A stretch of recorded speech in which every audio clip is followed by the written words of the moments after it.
Hello! Good evening and welcome to the Monthly Mystical. Bit of a joke now, isn't it? It's not really the Monthly Mystical, it's whatever it is mystical. It's very mystical though. Alright, so, very excited this evening. We've got Steve Mitchell in the room. Well, he's not in this room, but he's in another room in the ether. So, very excited. Let's get going, shall we? All right, I'm so excited. Right, okay, let me just... Oh, hang on. We might have a problem before we bring on... What have I done? Just sorting out the settings before we start.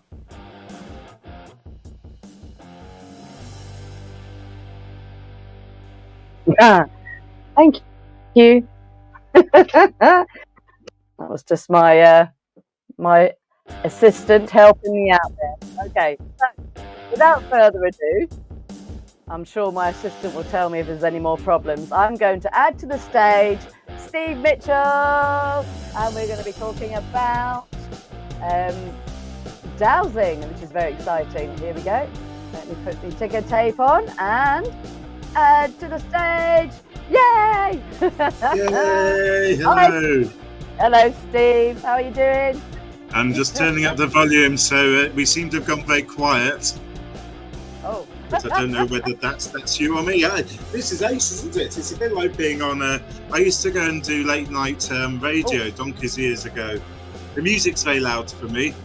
Yeah, I'm just going to get rid of that music. I forgot to turn it off. There we go. Let's pause the music. Probably why it reminds me. You know what it was? I was excited. Oh, too excited. Many years ago, I used to do late night radio, and we'd be on and they'd have all this kind of, you'd start talking and suddenly there'd be a bit of music appear and it would kind of stop you mid-flow, and then you go again and then another bit. Oh yeah, we're just going to go over to this listener over here. Most of them were American channels, so you had to be up at about 2 or 3 o'clock in the morning and appear as though you were really wide awake. But there you go. That's life, isn't it? It is, yes.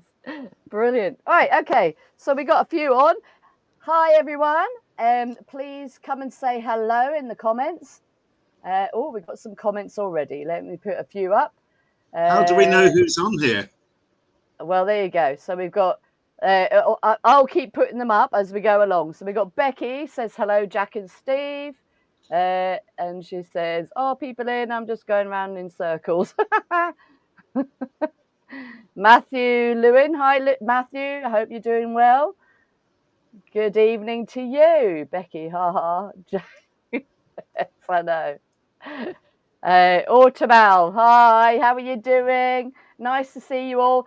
Please come and say hello in the comments so that we can see who you are, and we will get on.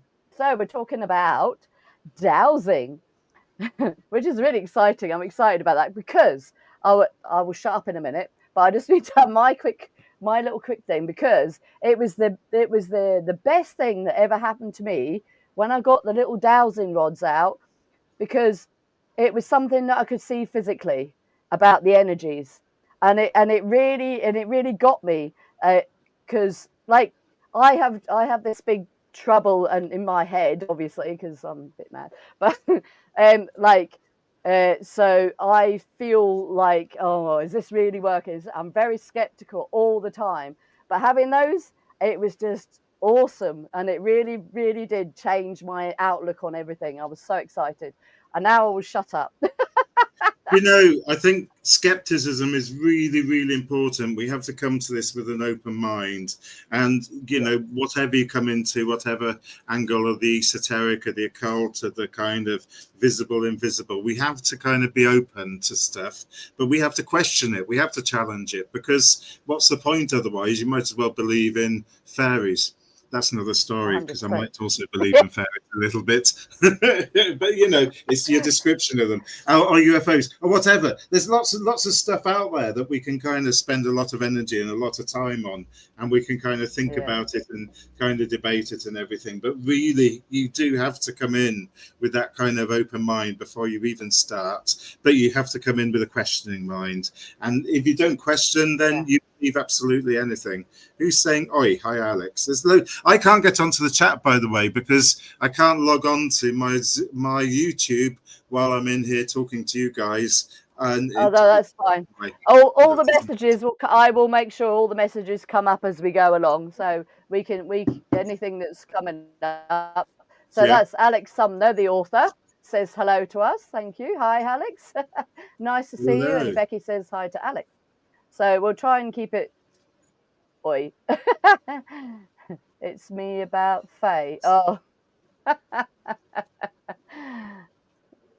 There you go, madness, crazy, lovely. Talking about she's into her fairies, I'm sure. Right. Right. Yeah, well, I could do a whole workshop on Faye, but we won't. Crack on. It could tie into dowsing. Everything could indeed tie into what I'm talking about today, because I really kind of think that if you can understand how the universe works, then and that you can be part of that working, then you have the answers to literally life and death. And I'll say that in a very broad sense, including both. I've kind of come across, I'll guess I'll give a little bit of a potted history, really. I started out when I was very, very, very young, kind of seeing stuff, being able to see stuff and feel stuff, including fairies, including kind of weird things going on, strange mists, doing herbs and stuff in the garden, and kind of really believing that there was something special out there. And I'm sure we're all in that kind of same boat. And then we discover that maybe actually there is something really, really special out there. And we start reading and we start doing things and we start trying things out. So I've kind of been on this path for a long, long, long time. But I've always been questioning. I've always been like, why does this work? Why does it happen? What's it all about? Why is this there? You know, why are there fairies? What are fairies if there are indeed fairies? What are they going to be? What is the universe made up of? And so, you know, I've gone and done a bit of a degree in maths and music, and I've got a lot of science kind of behind me.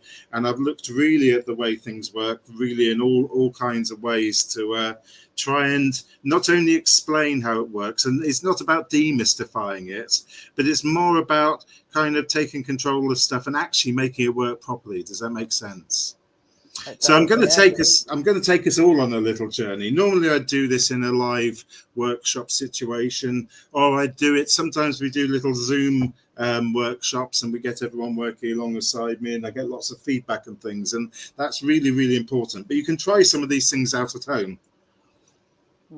So the question of what is dowsing and why does it work are both the same question, and they both have the same answer.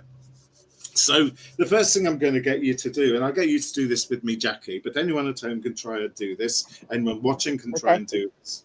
And I don't like the E word, or at least I don't like the E word at the moment, because the E word turns into all airy fairy, and we forgot to forget about things. We need to be very precise. So the question is, if you put your hands here, and then my hands are about between 1 foot and 6 inches, about 8 inches apart.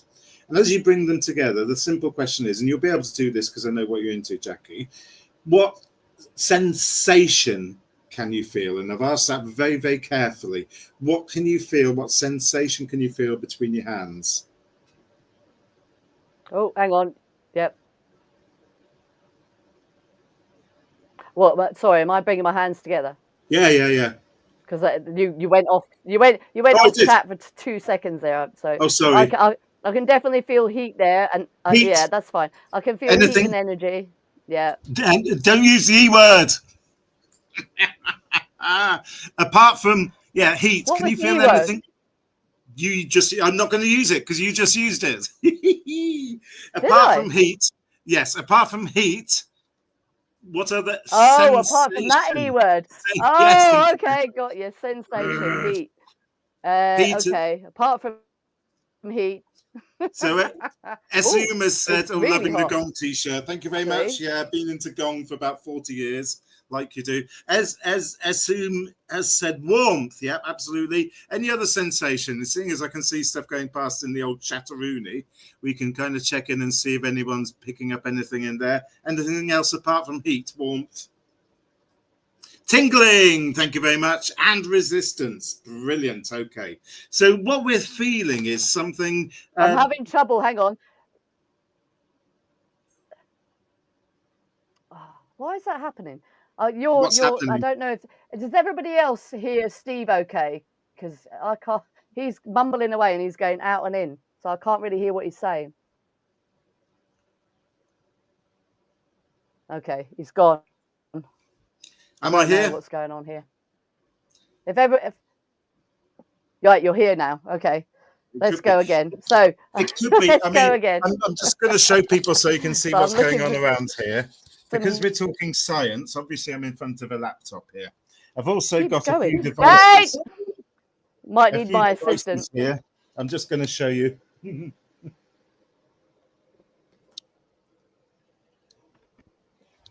So there might be some kind of electrical interference going on.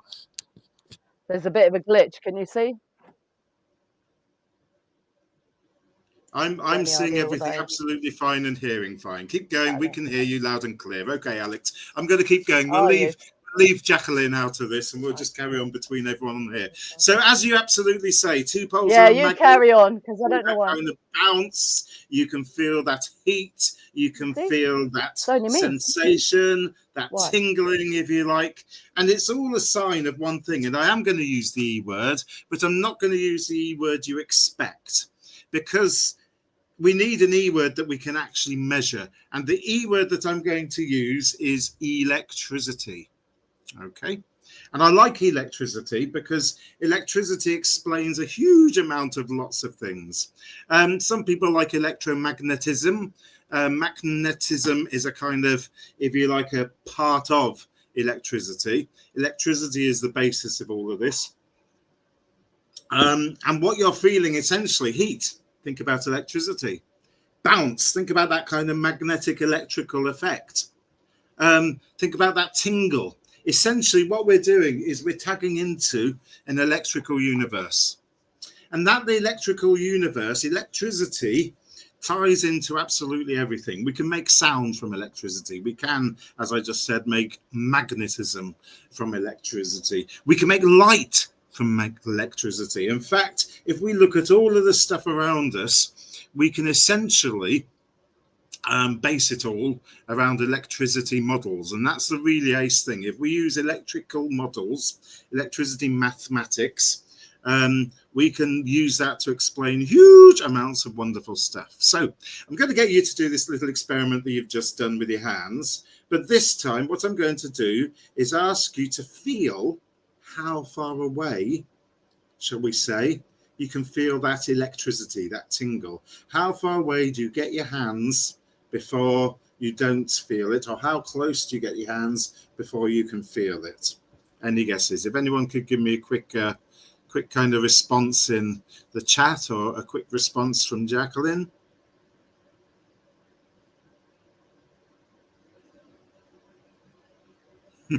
I'm still having problems. I'm wondering whether it's at your end, Jackie. So I'm going to make I seem to think it's probably Mercury retrograde. I'm going to make a guess that if you all put your hands spinning back here a few feet apart, you could still feel that tingle, that electricity, if you like. And I'm also going to make a guess that if I put my hand up to the screen, you could all feel, Automal, D has said 2 foot, that's ace. You can all feel maybe something coming off the screen. Now, it could be that you feel the electricity coming off the screen, because the electricity screen, that kind of works. But you could also feel maybe something coming through my hand, through the camera, through the ether, through the computers, and out of your screen. Anyone pick that up? I'll put my hand just there again. Now, Jacqueline, you can do this and everyone else can try this, because you can give me a response. If you put your hand up there, that's it. What I'm going to do is I'm going to use my finger and I'm going to draw on the palm of your hand.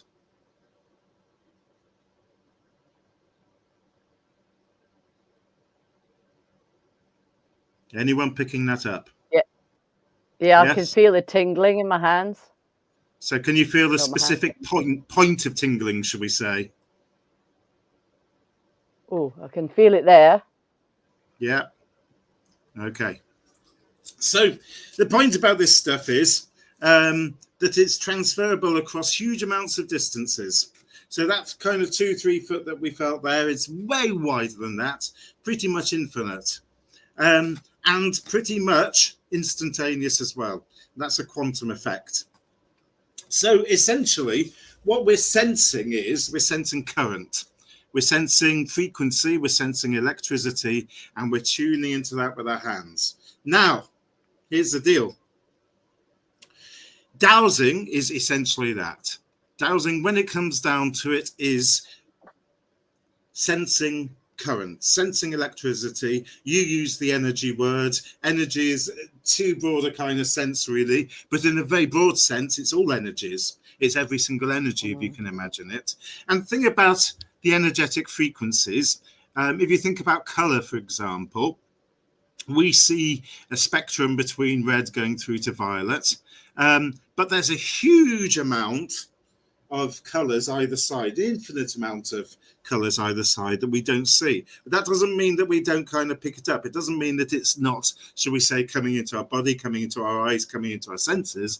It's just that that's the little part of the world, that's the little part of the spectrum that we see. Does that make sense? Okay. Yeah. Same thing goes for sound. Depending on how good our ears, our sound is very limited to a very limited amount of sound, etc., etc. So what dowsing does is it allows us to feel a little bit beyond those boundaries. It allows us to stretch those boundaries and kind of resensitize, because we spent a lot of time desensitizing. And the reason we spent a lot of time desensing is essentially because of evolution. At the end of the day, it's not very useful for any of us in a fight or flee situation to be worrying about what color aura the saber-toothed tiger has, if you know what I mean. It ain't useful. Exactly, so yes. We've essentially, we've cut down this spectrum. It isn't that I am special or you're special because you can feel it, or that it doesn't exist. It's just that by the nature of our reality. And in fact, we've got so much stimulation, so much stimming stuff going on around us at the moment, we almost come in even closer. So what we're doing when we're dowsing, and I'm using that in a dowsing because the next thing is what is dowsing, how do we dowse, what are we going to dowse, is we're essentially connecting into this whole gamut of electricity, this whole gamut of colors, this whole gamut of stuff that we don't necessarily tune into on a daily basis. Okay.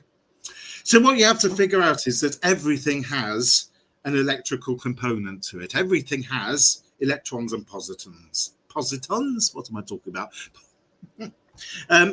Negative and positive little kind of things, particles going zoom, zoom, zoom around each other. And essentially that creates a current, and that current is moving. And as that current moves, we move ourselves through that current, and it affects us, impacts on us, changes us, whatever. So dowsing really is the ability to tune in to a current of some sort. Okay. Now, people use tools. Here's a set of tools. You were playing with yours earlier on.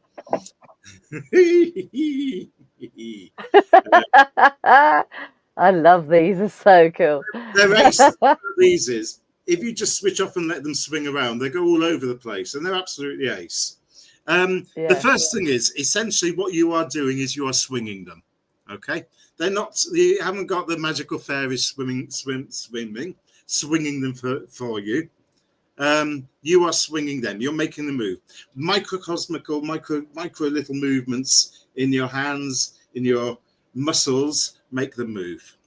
Okay, where do those microcosmical muscle movements come from? They come from our brain. So the thing that is really kind of our antenna, if you like, for all of this stuff is our pineal gland. And our pineal gland is the thing that is not only tuned into all kinds of stuff around us, but it's kind of tuned into the stuff that's beyond us. It's tuned into all kinds of stuff that we put in the esoteric world, if you like. And while we're using our pineal gland to tune in, essentially, whether we're using rods, whether we're using a pendulum or whatever, our brain, our body is doing all the rest of the work for us. It's basically turning this like a little bit of a needle on a meter to enable us to essentially see what we're feeling. We're essentially seeing that tingle, if you like. Does that make sense?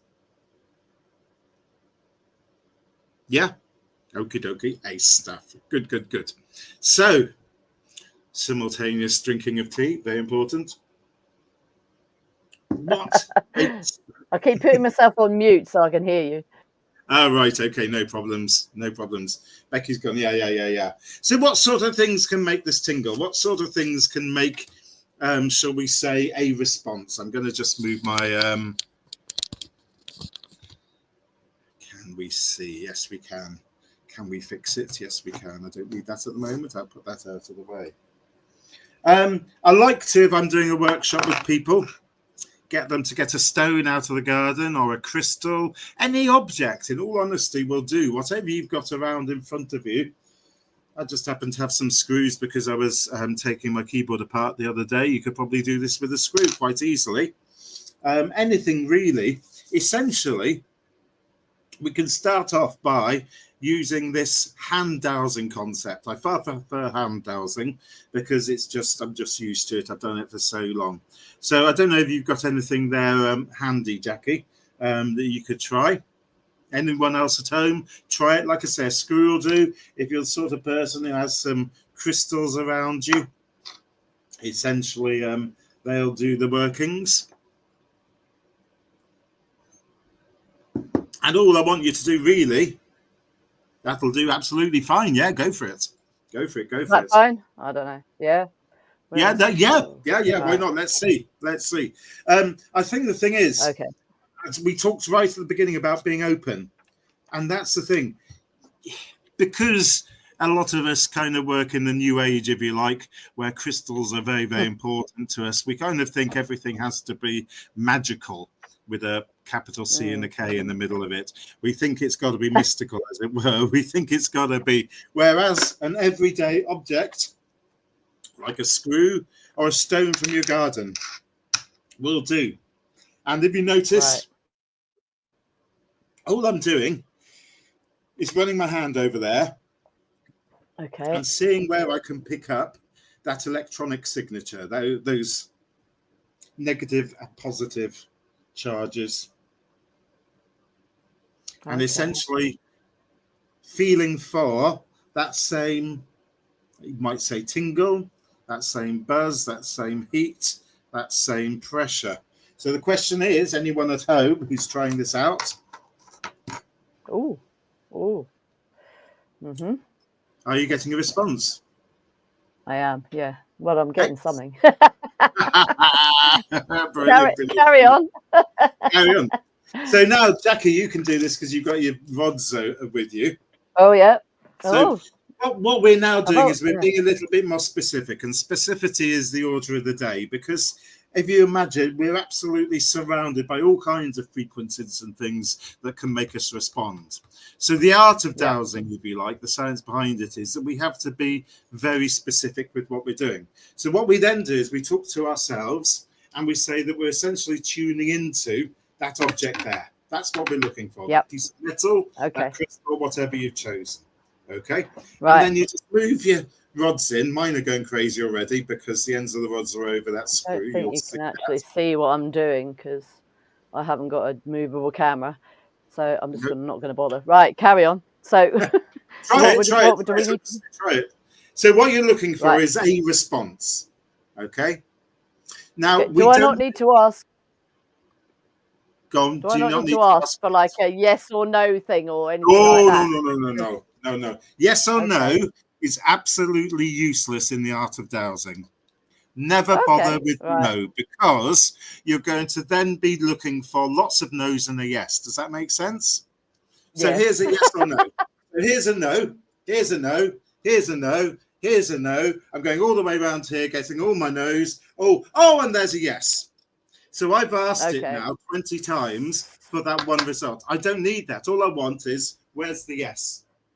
Okay, so we'll level them out, we'll stop them where they are, Level and we them move out. in, and we get the yes. Does that make sense? Yes. Okay. So what do I And are want? you? So I'll level them out, and then I Yes. go towards it, and I'll Yep. concentrate on the thing, and then I Yes. want it to do something. Yeah. Yeah. Okay, And see right, what it there we does. go. See what it does for you. Okay, it's going in. We're going in. We're going in. Okay. Oh, hello. Ooh. Okay, I've got a nice cross.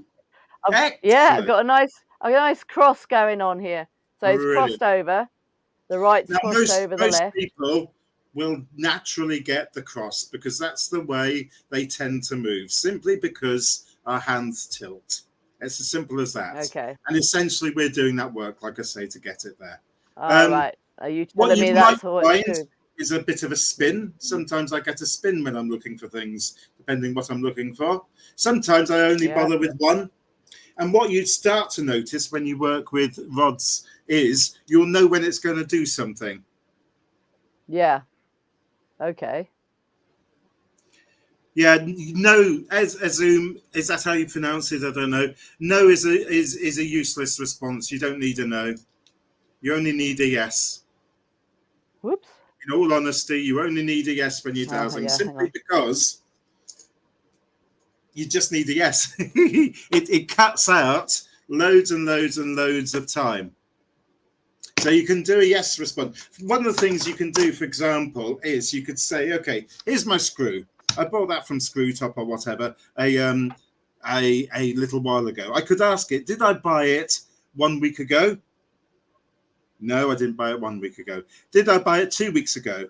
Oh, no, I didn't buy it 2 weeks ago. Did I buy it 3 weeks ago? No, I didn't buy it 3 weeks ago. Did I buy it 4 weeks ago? No. Can you see how many questions I'm asking for a no response? Yes. All I could Right. do is hang this here and say, right, what I want to know is when did I buy this screw?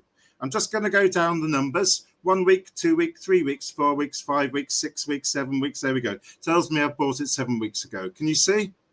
So all I'm looking for is the one positive. I don't need the negatives because they get in the way. The problem with negatives is you then start questioning your own negatives. Whereas a Well, positive, yes. Yes. So I asked a little bit earlier.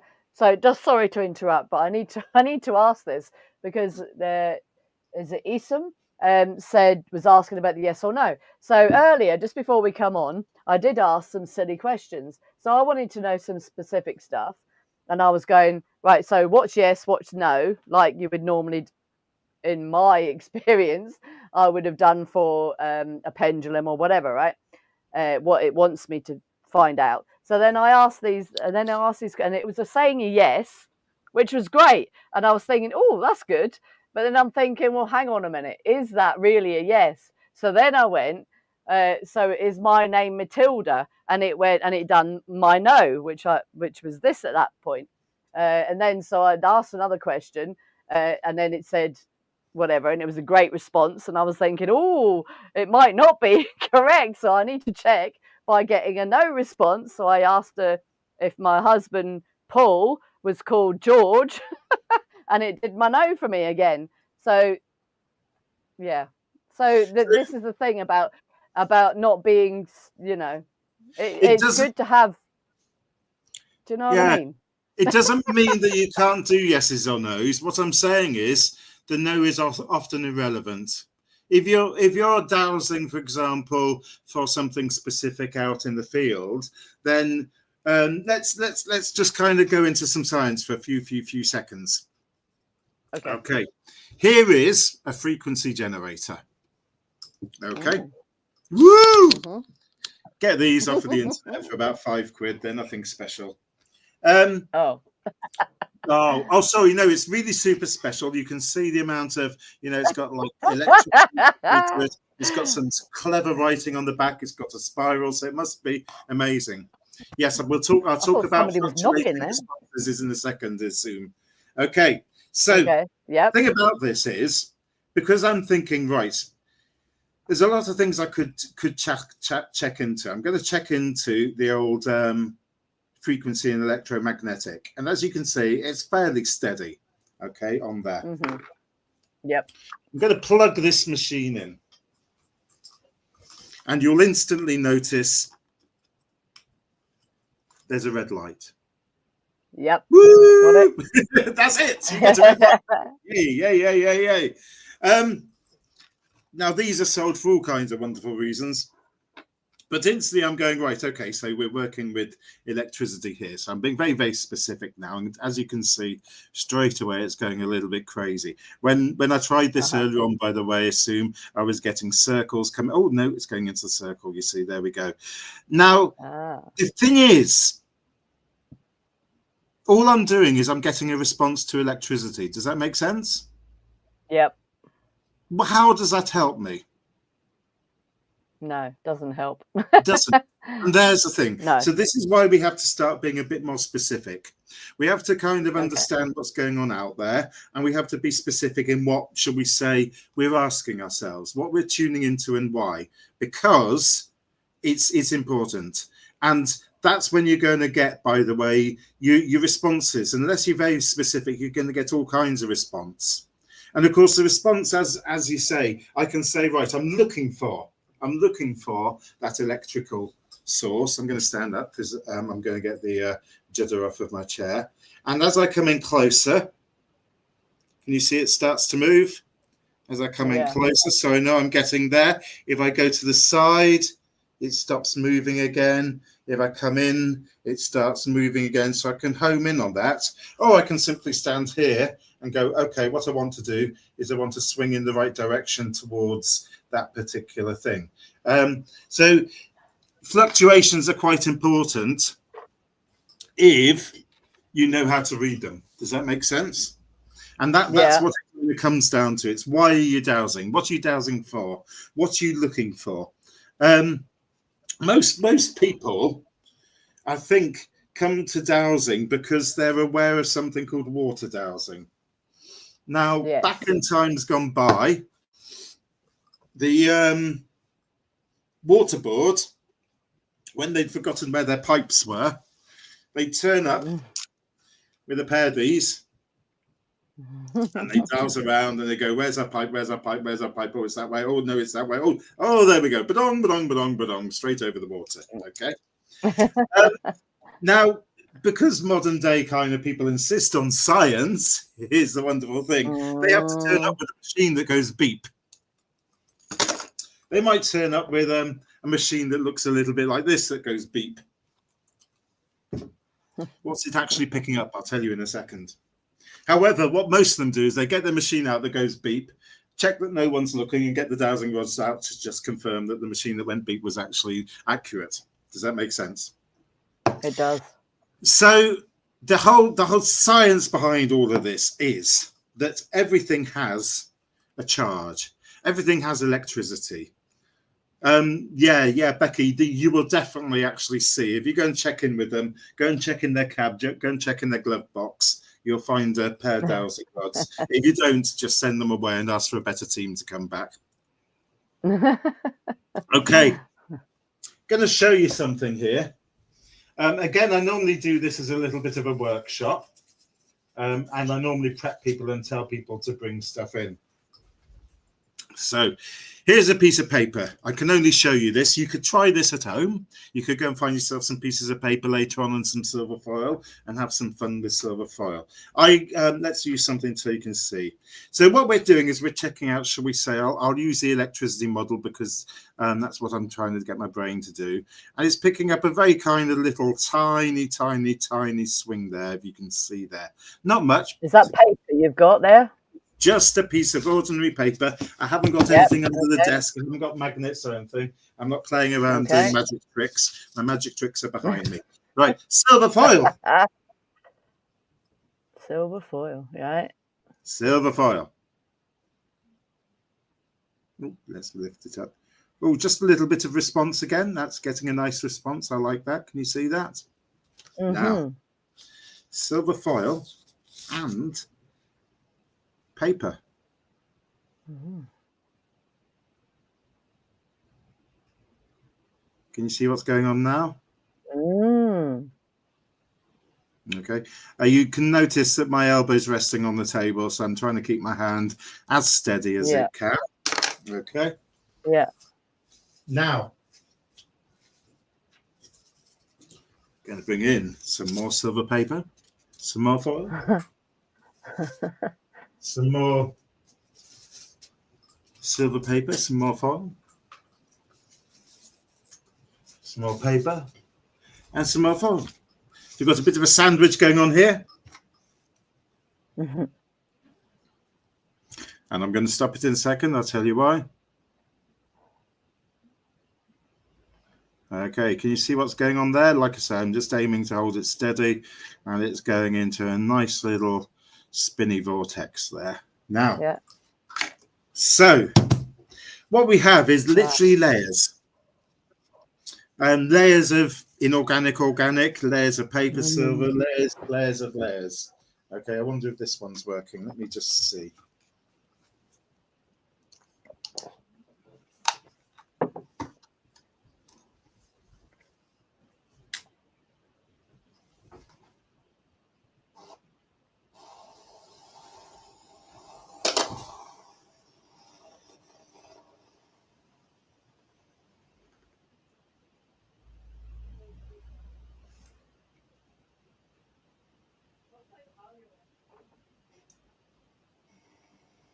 There we go. So this basically picks up microamps. So this is picking up a bit of a current running through there. Can you hear the sound? Yeah. Go, Alex, you're jumping the gun. You're absolutely jumping. Love it. I'm going to take this off and switch this off. It's nice to double check things there. So what we get by creating these layers is we get a circuit. We get what we call in the electronics business a capacitor, and what Alex is calling orgone. Now, orgone was something discovered by a guy called Wilhelm Reich back in the earlier part of the 20th century. And what he was looking at really was cancer. He was looking at bions. He was looking at all kinds of wonderful stuff. And he found the side effects of this stuff. Oh, yes, cathode iode type. Yes, absolutely. We're getting all of this stuff. So orgone is what he called the energy that came off of layers. Now, he built boxes with this stuff in and basically put them inside to try and kind of play around with various different things. They had some rather interesting responses as far as I can remember. Trees in the vicinity died, animals died, so it had negative as well as positive responses. And they got a lot of UFO type phenomenon and lots of kind of yes, the black box. Yes, black boxes. I suppose that's one way of calling it.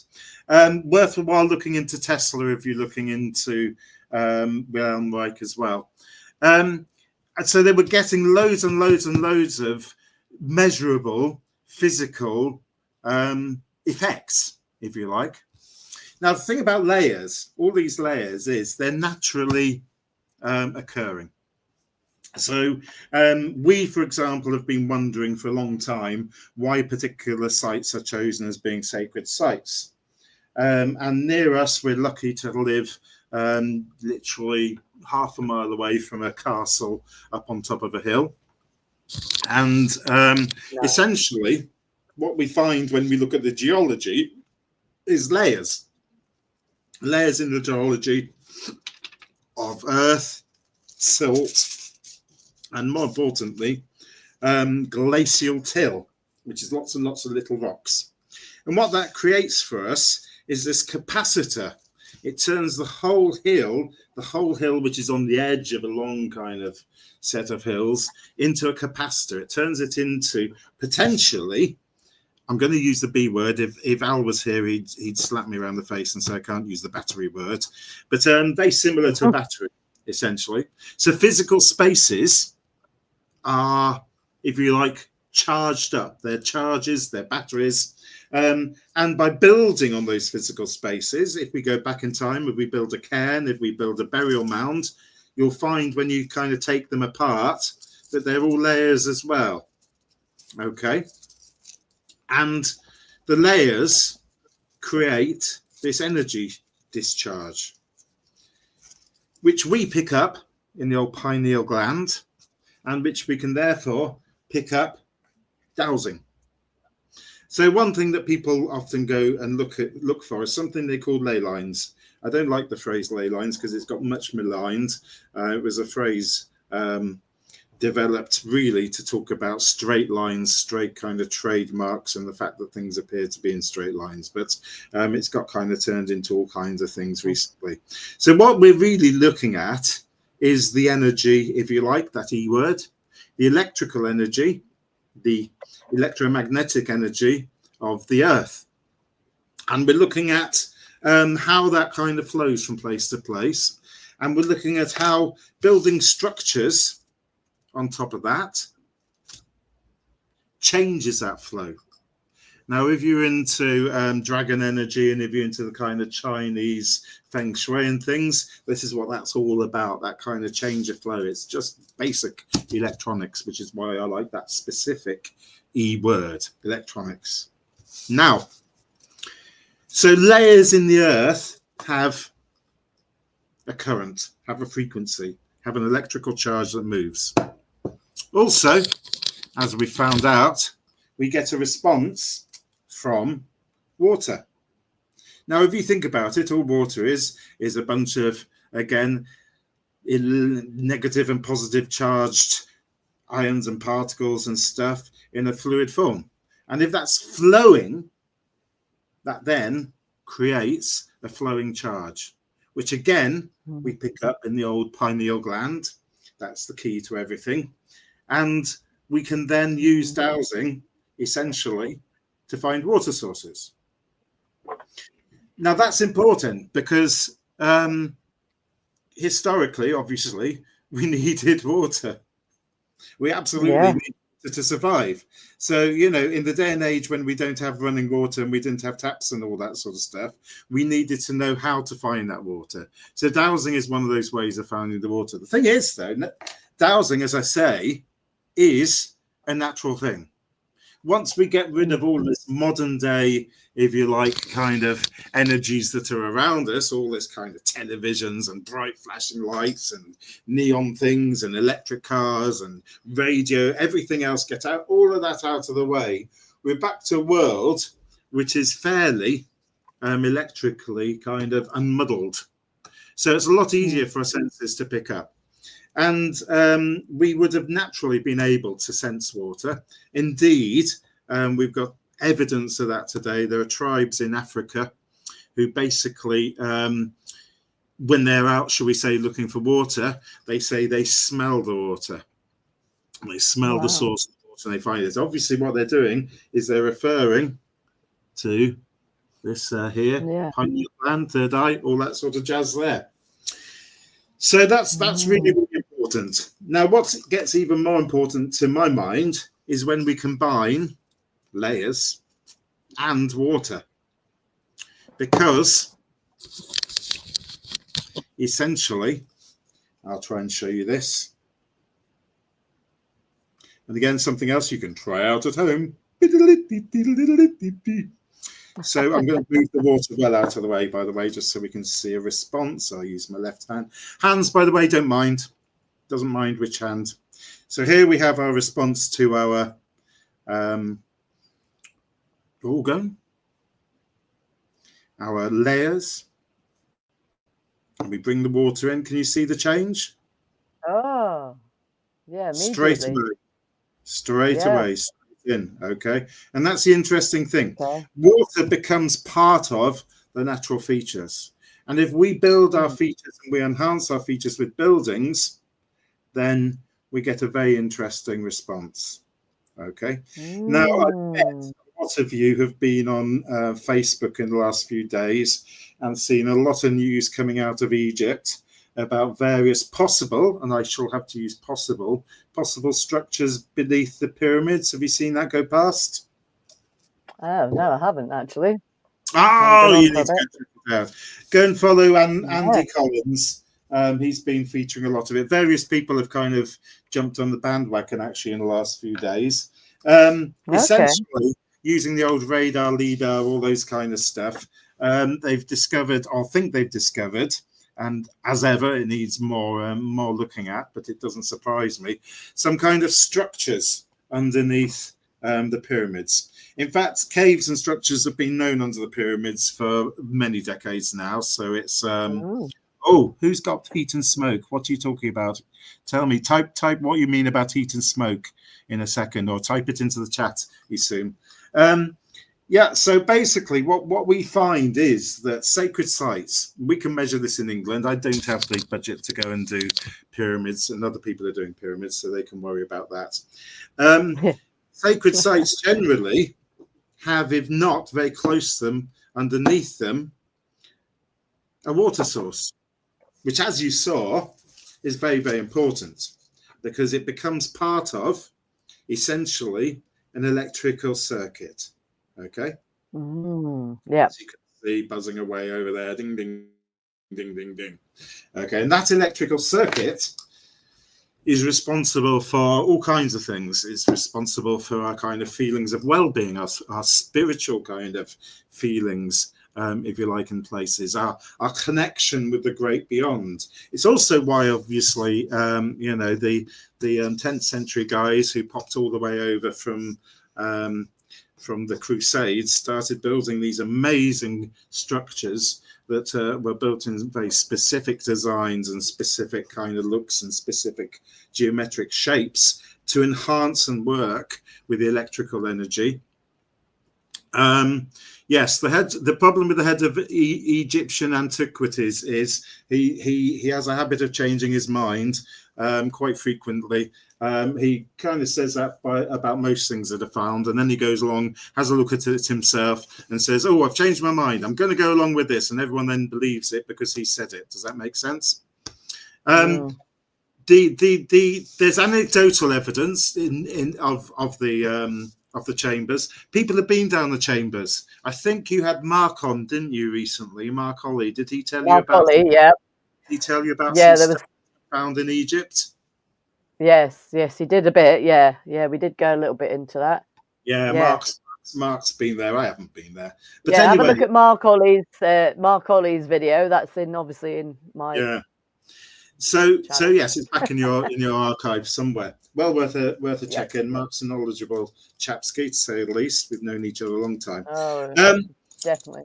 The thing is, yes, there's definitely something under there. There's definitely a cave system. We can say that for certain because they've been explored. Yeah. They've been discovered, you know, and they reach out towards the pyramids.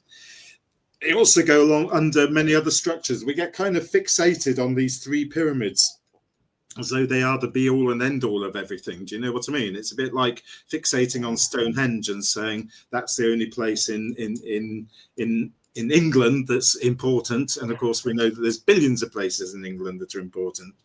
But yes, the concept of somewhere being underneath a space that's a cave, that yes, would tie into initiation. It would tie into some ceremonies that we're kind of very well aware of that would have happened in caves, that would have included kind of going into, if you like, Styx, going into Hades, going into the dark side, meeting the other side, meeting the Sibyls who would be there and kind of connecting with the universe, all kinds of stuff going on there. And the important part is within all of that is water. Go down low enough, you will find water even in Egypt, and that's the whole point.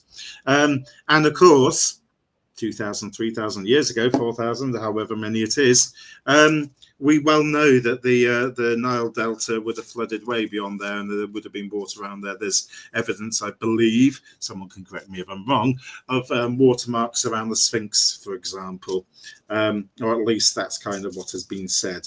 So, you know, the fact that there's water down there wouldn't surprise me. The fact that the water is part of a constructed complex wouldn't surprise me. And the fact that the water is part of a tunnel system, that's important, because you imagine those tunnels a bit like, you know, wires, a bit like circuitry, if you like, boom, boom, boom, going round, all connecting together with a big superstructure over the top, which is a very geometrical structure that has particular dimensions to it, all of this sort of stuff, and you're making an amazing powerhouse. Can't tell you what they would have used that for, but you can make some guesses. So the science behind all of this is, to my mind, it's pretty much electricity.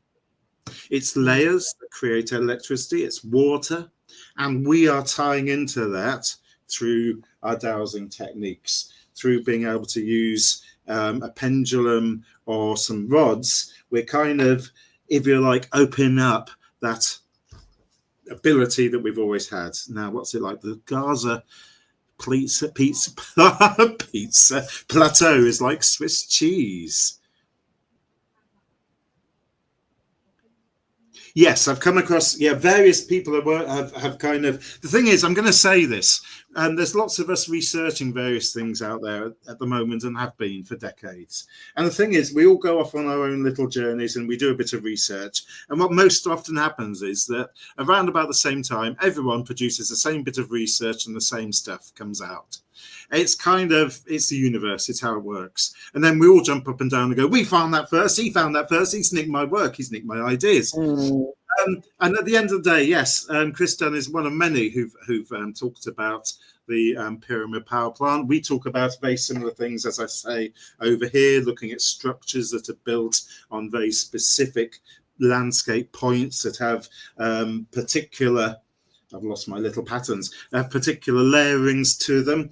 Like I say, for example, looking at our local layering, the end of a whole range that follows the Dove River down, all the way down from up in Derbyshire, literally bang, bang, bang, bang, bang, bang, bang, builds and hits that way. Yes, about half a mile that way into this great big hill. And what they've built on the hill is another mini hill. It's called a toot mound. Everyone says it's a 10th century keep. It ain't. It's a toot mound. Toot mounds have been built for hundreds, thousands of years as ways of enhancing here. And then what they do is put a building on top of that. So you've got a mound and a building. We all know where we're going with this, don't we? Churches, mounds. Think about crypts. Think about inside the crypts. You often find a font, or you find the water. You're getting essentially exactly the same as Chris is coming up with on the pyramid power plant. We are now. No one can say why. No one can say this is built because we don't know. We weren't there. What we can say is the effect, and therefore possibly. So one of the effects could be that I've theorized is that you have enough electricity in one of these things. Even just going up to a local hill with a bit of a mound, burial mound on top, you have just about enough electricity to electroplate a weapon, a sword. We're talking alchemy basically here. So maybe that would have happened there. You have enough electromagnetic energy to energize crops, to energize seeds. So maybe and then if you think about alignments and you think about solar alignments, you think about lunar alignments, because they're all built to alignments. They're built like clocks, as I could go into this for hours and hours. All of that ties into this, like you say, this power plant, this thing that's generating something. It definitely impacts on us. It makes us buzz. It makes us tingle. There's a really beautiful concept I came across quite a few decades ago, really. The whole idea of the Egyptian pyramids being that it wasn't necessarily about burial. It was more about the fact that you've got a body in there, that you're using this connection to the stars to energetically connect, to energetically, astrally project and link. And that if you were making some kind of link between your pharaoh and sending his soul out to the heavens, if you like, out to the gods, that would be a really jolly good way to do it. I'd love to talk to you about Merkabahs and about UFOs. I'm just going to whiz back up the chat because I saw stuff go past that I totally missed that I wanted to. Head of Egyptian, those chambers have been denied for years by yes. And secret initiations. Let's be honest with you. Anyone will initiate anyone anywhere. It's as simple as that. You know where I'm coming from, Jackie. Anyone will go, oh yeah, there's a good place. Now, the thing about initiations is they're a journey. They take you to another level. They're about opening you up. They're about kind of connecting, if you like, to the universe, to your god, your goddess, to whatever you kind of see. And they're transcendence. So specific places of energy are going to be better than others. The ground, deep in the ground, it becomes part of that journey deep into the womb, into the mother, if you like, Mother Earth. All of that kind of stuff is super duper important. Now, assume you said much heat and smoke has emerged, and you haven't. Oh yeah, she didn't answer that. You didn't answer it. I'm wondering. Yeah, that was that message there. Yeah, Assume? Mitchell, What was Mitchell, there? not me, What did you Mitchell. mean? She's talking about the other Mitchell Assume. who's is over there. Alignment with, yeah, oh gosh, yeah, alignment with if you think there's this concept that the three pyramids basically match the Orion's belt, I think she's talking about in there, and therefore yes, essentially, when you say you're recalling details, was that to do with my experiment just here, or was this something completely different? The smoke and everything.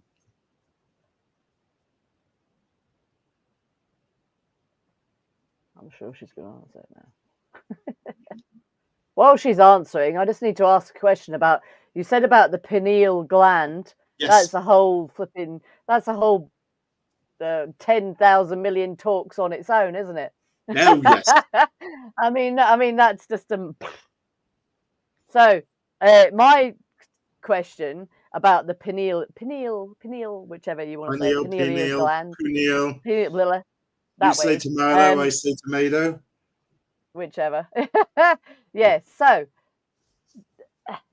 do you think that it gets, because I mean I've read loads of stuff and all that about it being calcified, and that's the reason that why we're not using it and everything, and all that sort of stuff from the water we've been drinking and all that sort of stuff. So, what's your thoughts on all that, if you know what I'm talking about? Honestly, my thought is that it still works. My thought is that no. So. My thought is very simple. I've done these experiments. I've done these talks for, like I say, several decades now, and taken people on these journeys. And I would say that if I took a room of 30, 40 people, there might be one or two people out of that room that would find it difficult to join in on the experiments because they wouldn't necessarily sense anything. And that's more because we have to go through a little bit of a journey with them, and I have to teach them how to in a better deal. Mostly, it's as instantaneous as when you did that. It's like, oh, it's there. So to me, that's saying the connection is there. I get a particular kind of pineal third eye buzz, if you like, quite frequently. So I know mine kind of kicks in. So I don't believe that we've got our pineal glands calcified. And I'll tell you another reason why not. If our pineal glands were calcified, we wouldn't know what time of day it is, and we wouldn't be able to find our way home. Yes. Okay. Because that's another function of the old pineal gland. It ties into our link into time, into appreciation of 24 time, but into, you know, time, big time, dimensional time. Go there if you want to, into the 3 right angle rule. And it also ties into our location. It's like our kind of tom-tom machine, basically. So, for example, if you were to take a homing pigeon and take its pineal gland out, it wouldn't find its way home.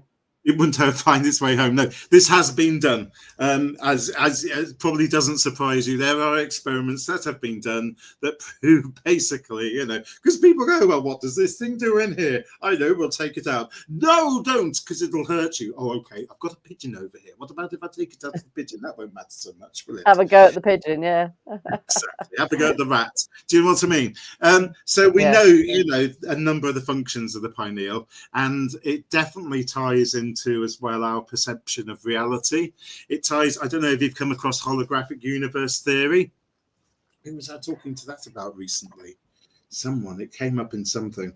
Holographic universe theory is that essentially the universe is represented in our brains, in our minds, as a hologram of the universe. Does that make sense? So we get all this information in here, and we essentially kind of recreate it into model, and we then effectively reproject it back out onto like the white screen. Yeah. Yes. Like simulation yeah. theory. Yeah, it ties into that as well, Matthew. Absolutely, totally.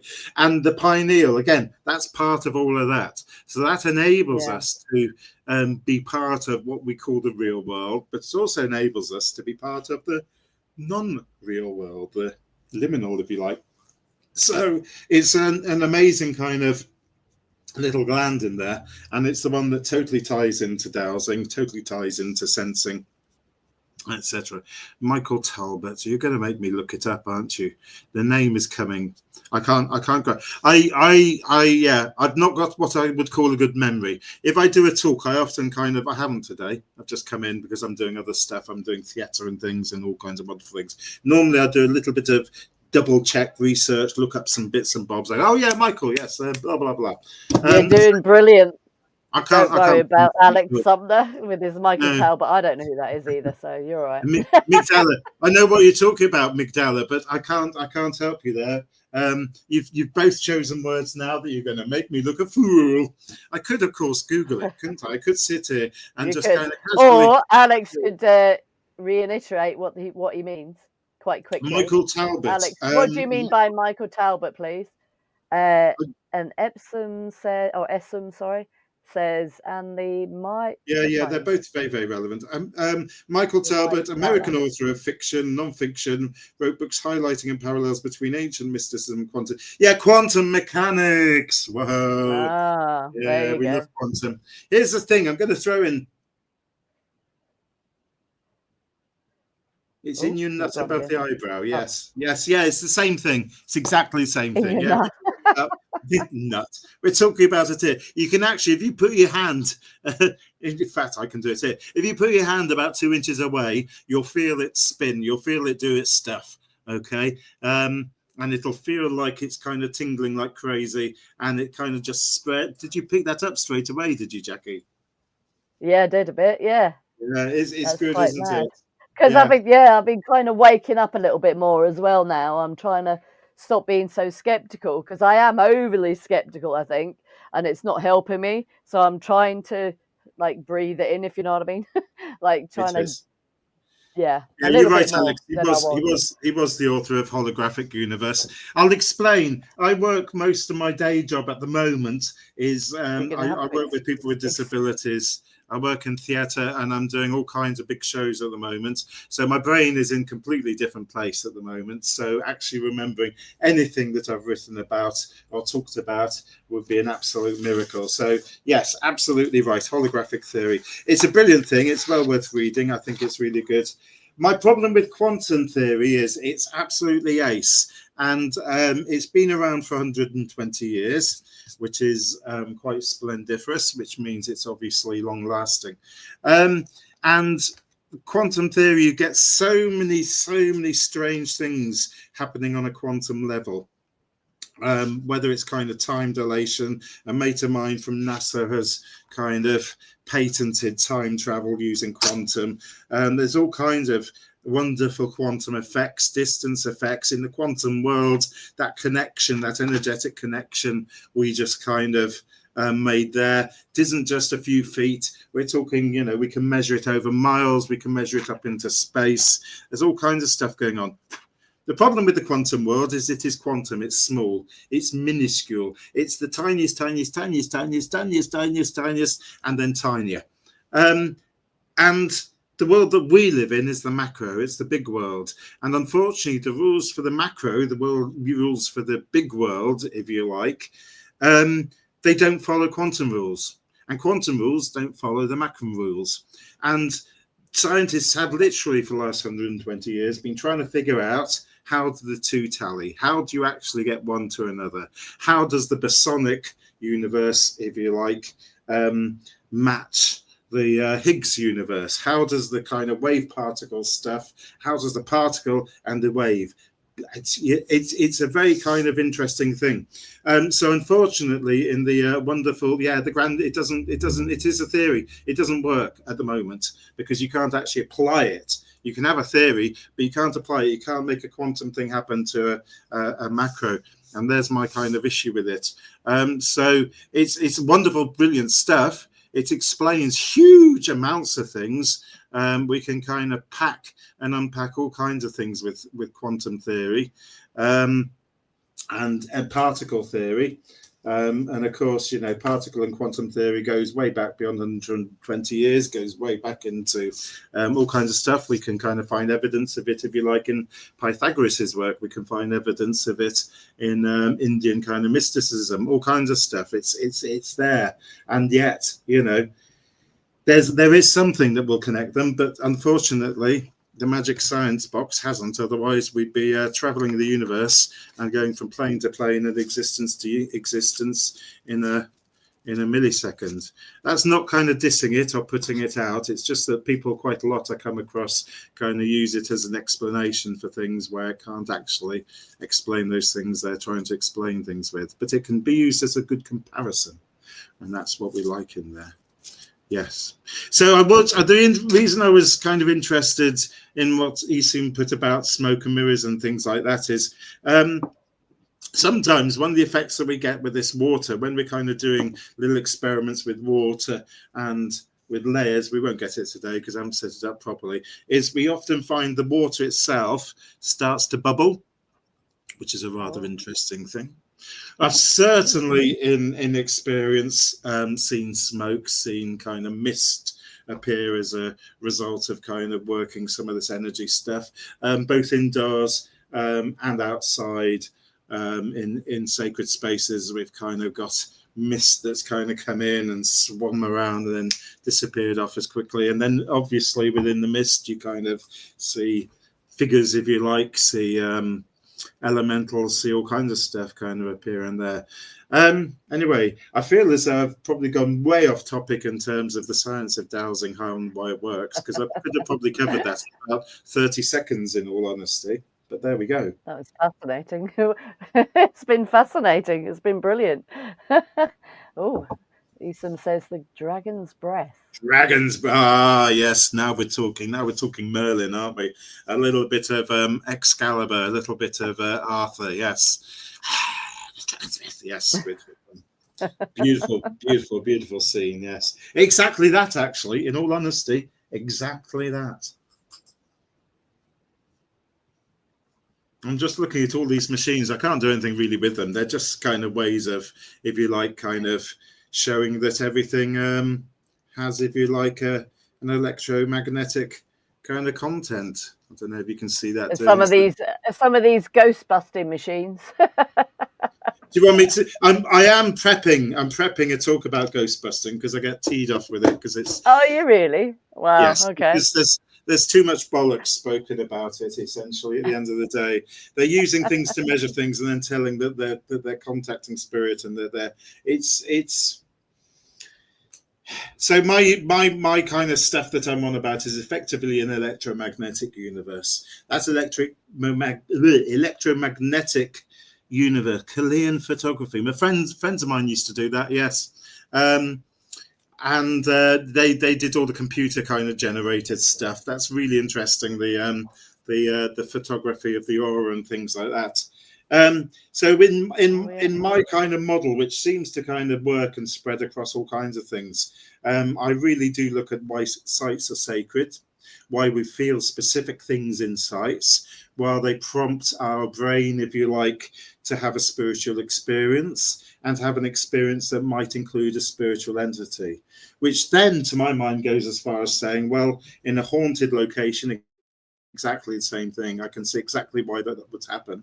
And I can see why the magic machines they're using would be detecting certain things, but then they jump the gun, don't know what the machines are measuring. Global energy, total global. Oh gosh, Matthew, you've got me for what, an hour and a half at the most. I've done so many talks and so much stuff that I've got so much stuff on computers. I couldn't even put any slides together for this, but I've got hundreds of them. Global energy grid, yes, totally, absolutely. I can go through a whole kind of thing of proving why and how that works from, funnily enough, quantum level upwards into the kind of macro level, and essentially using the right angle rule, and you have to include in the right angle rule length, breadth, height, and also time and the other dimensions beyond there. And then you end with not only a global energy grid, but you end up with a global energy grid that includes time and includes dimensions beyond time, the big G as we call it, and all kinds of stuff. Let's stick to topic. We're kind of going off again. So yeah, I'm like, go on, carry on.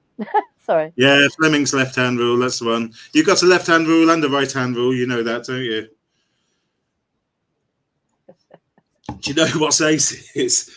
Anyone who's going to watch this back, I don't know, do they just get the two screens and that's it when it goes on to oh, well, I've been putting up the little things. If you see, I don't know if you can see it on your screen, but yes. the little questions, I've been putting them up as we go along. I can see them in the chat thing. It's quite nice that the chat thing's coming up as we are indeed chatting. Yes, sacred sites, definitely built really on alignments. Definitely, when you start looking at how this energy grid works, 100%. Where the energy grid, shall we say, combines with, if you like, the geological structure, which is maybe, a result of one or the other. I'd have to go back along a kind of whole demo and things on that. But yes, all ties into sacred sites and why sacred sites are chosen. Yeah. Why the places are chosen. Really cool. Yeah. You can see them. You can see them, literally. Open your eyes. It is amazing. When you go into like a chapel or a church, and some of them, like the really old ones, it's just, you just get this, it can be quite dense and like, what's the word? I don't know, suffocating sometimes, walking in to these really, really old places, and you just feel the end, that you feel something that I'm not going to say the E word, but you can really feel that. You can really feel that intensity. It's really amazing. It is, and you can literally see and feel why people chose those places. It becomes really super obvious once you kind of work out what's going on in a place, why people have chosen them, and how building structures in those places enhance those things. So yes, so bringing Matthew's kind of concept in terms of the whole energy grid, and the other word which I can't remember because I haven't got my notes in front of me and I haven't read about it for 2 months, but yes, there's a whole energy grid system that includes a magnetic energy system grid and then all kinds of stuff. All of those points become very important because, of course, they feed into that condenser. I'm using the condenser word as opposed to battery because I'll get a slap from my mate Al if I use a battery, but I quite like the word battery. I could do a whole thing about batteries, and create a powerhouse, basically. It's what you do with it. It's what you do with a sacred site. It's how you, shall we say, use it. Yeah. Let me just read what Isim wrote. In that case, where a person can have a strong response from those. No, it's not unique to the here and now. It is, if you take the structures out, call them the churches, the stone circles, whatever, throw them away.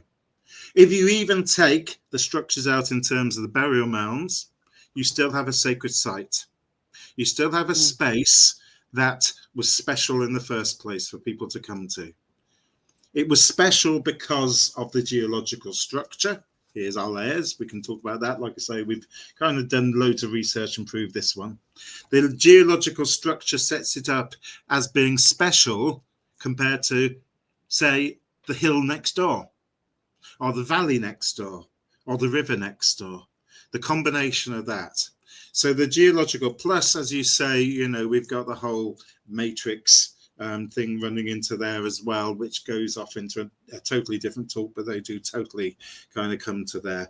Specific sites become very specifically special. The underground water courses are very important, and the water, the rivers, the streams nearby. Those in themselves and underground caves set the site up as being somewhere that you would arrive at thousands of years ago and say, I'm stopping here. I'm going to do my stuff here. I'm going to meet my God here.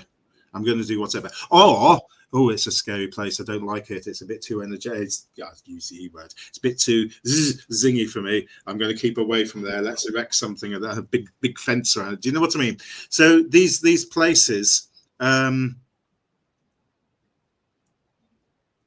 resonance, yeah. We are part of it, because obviously our own resonance will resonate with it. So, you know, most people generally resonate at the same frequency, etc., etc. So most people pick up similar feelings to places, but some people find places have a different impact on them to other places.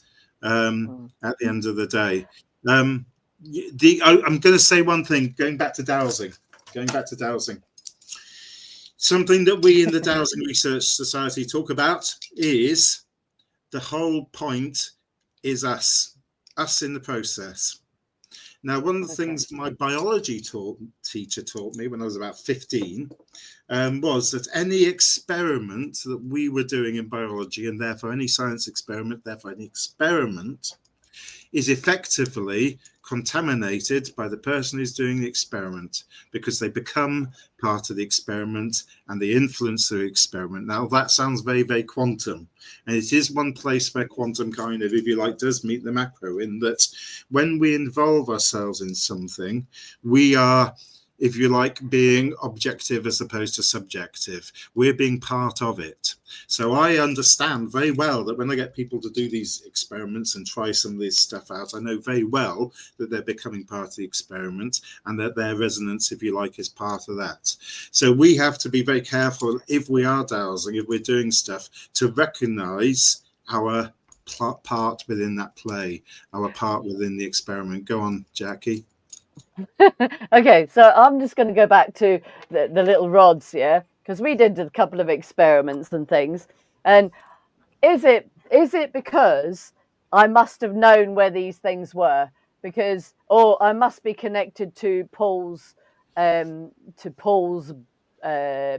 gland or whatever, I don't know. So because he would hide something in another room, like for instance my wedding ring or whatever, right?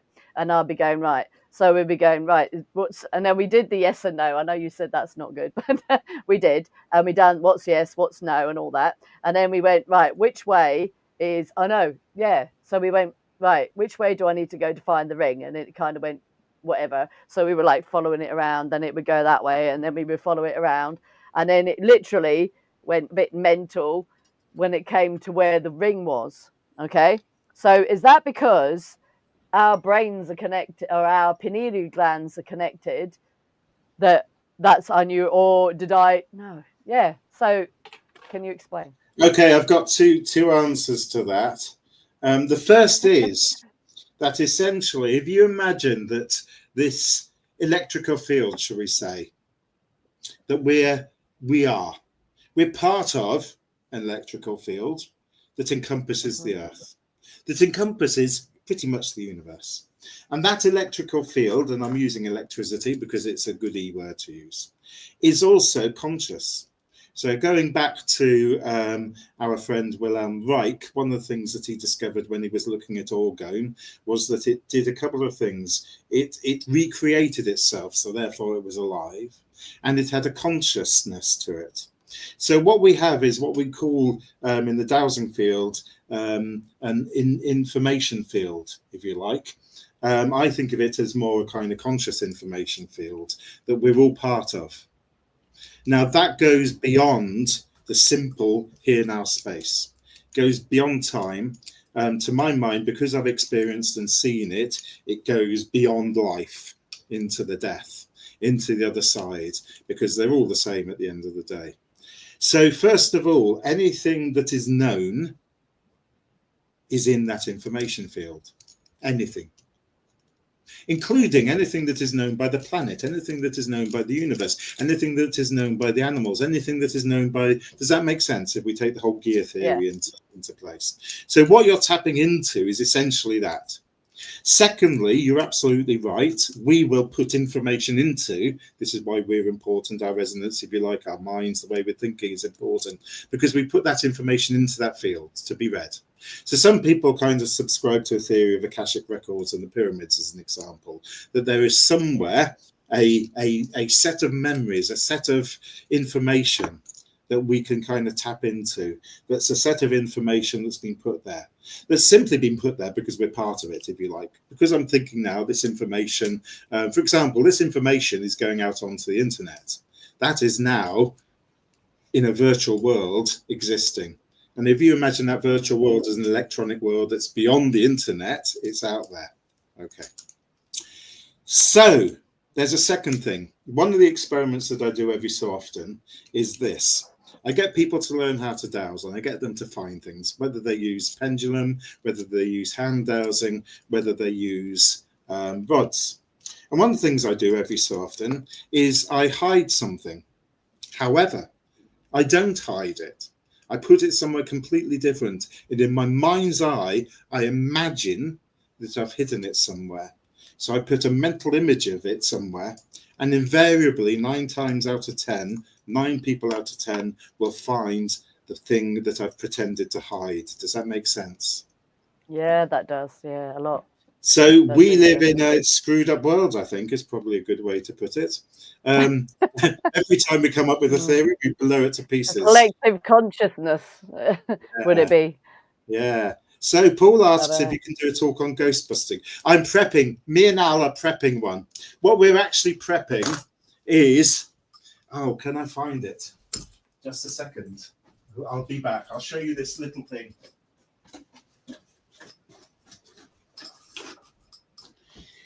A box full of electronic bits. I don't know if I've got I have got a battery in here. Okay. Now, as I'm building this, does anyone recognize what this is? Not yet. Hold on. Let me get... Oh, hello. Sounds like an alien. Brilliant. Does anyone know what's this? What you call it. Go on. I don't know. I can't remember. I'm going to call it something completely wrong. I'm going to call it a pheromone, and it's not. The name's gone out of my head. I can't remember what you call it, but I think I know what it is. So that's a musical instrument. Okay. It's that musical instrument. You go, woo, woo, Beach Boys. Think of woo, woo, woo, woo, Beach Boys songs. That kind of stuff. So that's what that is. If you were in a ghost busting, ghost hunting kind of tribe, you would describe that as something completely different, and you get it in a little round box with the writing on top, and it would tell you that it's a spirit communicator.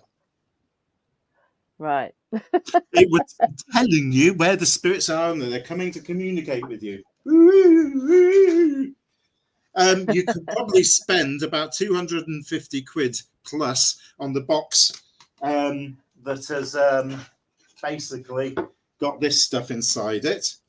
It's a black box. It looks very, very important, and it's got some very important writing on the outside of it. Someone's going to tell me. Theremin, that's the musical instrument. Can anyone tell me what bit of ghost hunting equipment this is? Oh, you can see it splashing. So we've got some spirits coming in. We've got some ghosts coming in. Can you see? Oh, here they are. They're wanting to talk to us.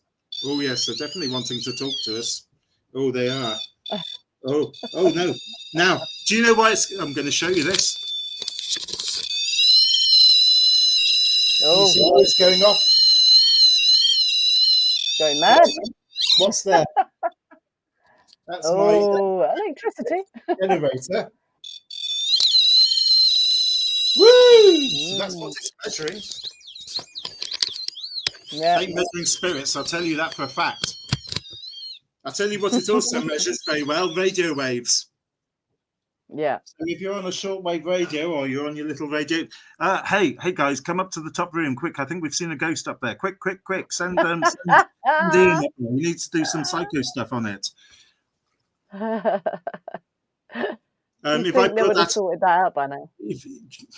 tell you what, here's the best one. Where is it? Oh, it's downstairs.